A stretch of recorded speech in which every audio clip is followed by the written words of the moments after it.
সীমিত পরিসরে হলেও আগামী নির্বাচনে পাইলট আকারে প্রবাসীদের ভোট নেওয়া শুরু করতে চান বলে জানিয়েছেন প্রধান নির্বাচন কমিশনার। প্রবাসীদের ভোটিংয়ের আওতায় আনতে নির্বাচন কমিশন একটি কার্যকরী উপায় খুঁজছে বলেও জানান তিনি।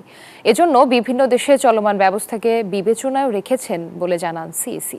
প্রবাসী বাংলাদেশিদের ভোটদান পদ্ধতি নিয়ে ওয়ার্কশপের উদ্বোধনী অনুষ্ঠানে এসব কথা বলেন তিনি।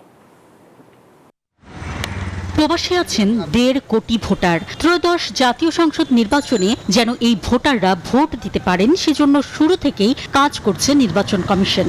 এর মধ্যে সবচেয়ে বেশি আলোচনায় এসেছে প্রক্সি ভোটিং পদ্ধতি। বান্ডেল থাকলে প্রতি সেনমানিতে টাকা বাঁচবে।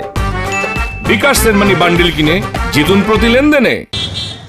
এমন বাস্তবতায় মঙ্গলবার সকালে প্রবাসীদের ভোটদান পদ্ধতি নির্ধারণে বিশেষজ্ঞ পর্যায়ের এক কর্মশালার আয়োজন করে নির্বাচন কমিশন, যেখানে প্রক্সি ভোটিং পদ্ধতিকে গুরুত্ব দিয়ে ঢাকা বিশ্ববিদ্যালয়ে বুয়েট, MIST বিশেষজ্ঞ এবং সরকারি বেসরকারি উন্নয়ন সহযোগীদের মতামত নেওয়া হয়।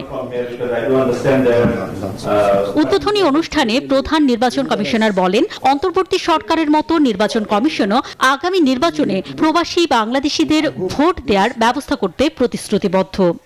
Always a kind of concern. Can you really help us in this? They said we will try to help you out definitely. So I see different countries, and when we put all our brains together, definitely something better will come out. কর্মশালায় বিশেষজ্ঞদের কাছ থেকে পাওয়া মতামতের ভিত্তিতে পরবর্তী সিদ্ধান্ত নেওয়া হবে বলে জানান CEC. And the other is online voting, which is being practiced by many countries in the world, but many are also rolling back their program. They started one step forward and two step backward.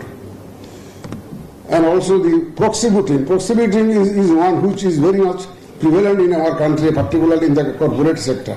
কর্মশালায় বিশেষজ্ঞ ও নির্বাচন কর্মকর্তা সহ 80 জন অংশ নেন। অন্তরা বিশ্বাস, news 24, Dhaka.